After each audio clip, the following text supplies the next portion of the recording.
Assalamualaikum warahmatullahi wabarakatuh. Perkenalkan, nama saya Sultan Aulia Rahman dengan nomor induk mahasiswa 12130300132. Saya dari Prodi Hukum Tata Negara semester 3 kelas C dengan dosen pengampu Bapak Lutfi Fahrul Rizal SSC MH. Di sini saya akan mereview salah satu materi, eh, lebih tepatnya materi sebelum UTS dari pertemuan 1 sampai 7. Kemudian mereview materi makalah yang kelompok saya buat. Salah satu materi dari pertemuan 1 sampai 7, yakni mengenai negara autokrasi modern dan demokrasi modern.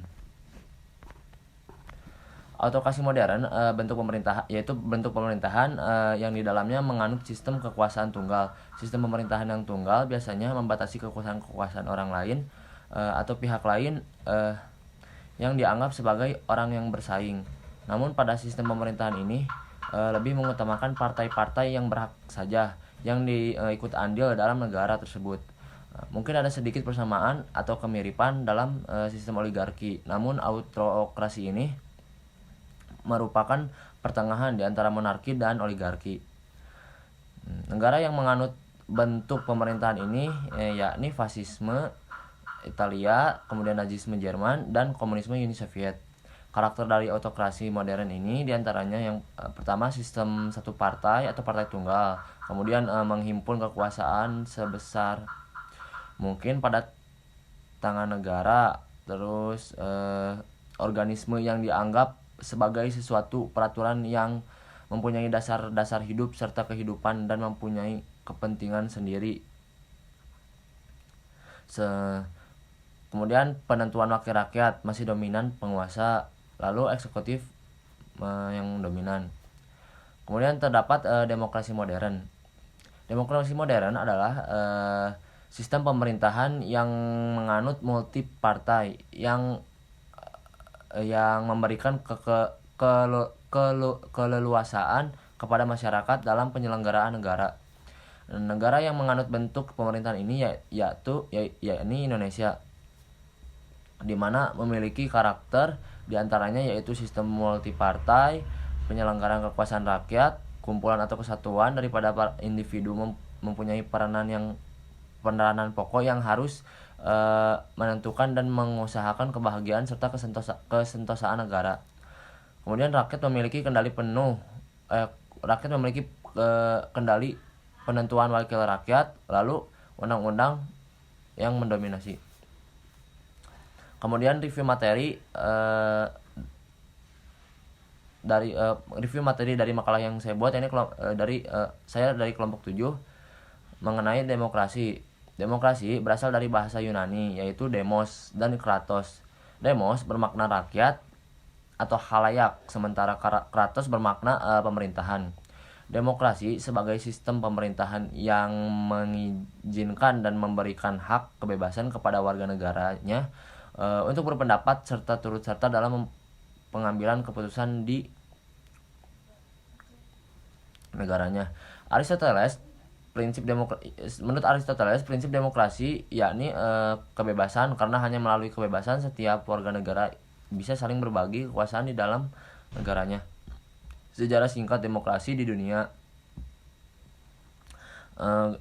Gagasan demokrasi sebagai sistem pemerintahan berasal dari kebudayaan Yunani. Dengan sistem tersebut, rakyat akan terlibat langsung dalam pengambilan keputusan yang berkaitan dengan keberlangsungan sebuah negara.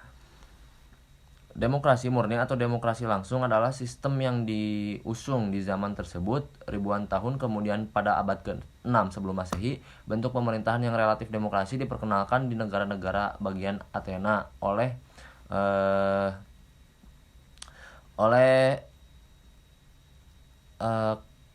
Cleisthenes pada 508 sebelum Masehi. Kondisi tersebut membuat Cleisthenes dikenal dengan panggilan Bapak Demokrasi Athena. Saat itu Athena menganut demokrasi langsung dan memiliki dua ciri utama, yakni pemilihan warga secara acak untuk mengisi jabatan administratif dan yudisial di pemerintahan, serta majelis legislatif yang terdiri dari semua warga Athena. Kesemuanya saat itu memiliki hak berbicara dan memberi suara di majelis Athena.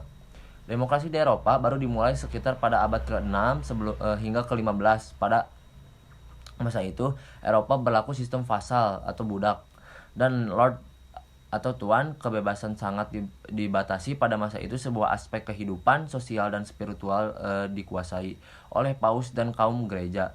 Demokrasi tumbuh di Eropa bagian barat karena kebanyakan kaum budak dan rakyat jelata ingin melepaskan diri dari kebiasaan adat.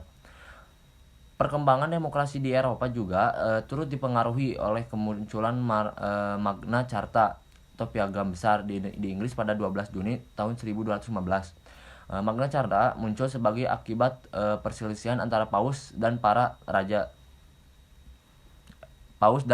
para kaum gereja dengan raja yang waktu itu diperintah oleh Raja John. Perselisihan terjadi pemberlakuan hak dan keinginan raja yang harus didasarkan pada hukum yang legal. Kemudian demokrasi pada abad ke-20, transisi menuju demokrasi liberal. Abad ke-20 muncul dalam serangkaian gelombang demokratis yang disebabkan oleh perang, revolusi, dekolonialisasi agama, dan keadaan ekonomi. Hak-hak demokrasi modern yang seutuhnya, yakni hak suaranya universal bagi seluruh warga negara, diimplementasikan secara konstitusional di Finlandia. Demikian perwakilan proporsional dengan sistem daftar terbuka pada abad 21. Pada abad ke-21, gerakan-gerakan demokrasi marak terjadi di beberapa belahan dunia. Di dunia Arab, serangkaian aksi protes besar-besarnya yang belum pernah terjadi sebelumnya dilakukan oleh khalayak ramai di negara Mesir, Tunisia, Bahrain, Yaman, Yordania, Suriah, dan negara-negara lain di seluruh kawasan MENA atau Middle East and North Africa, Timur Tengah, dan Afrika Utara. Tujuan satu, guna menuntut hak-hak berdemokrasi.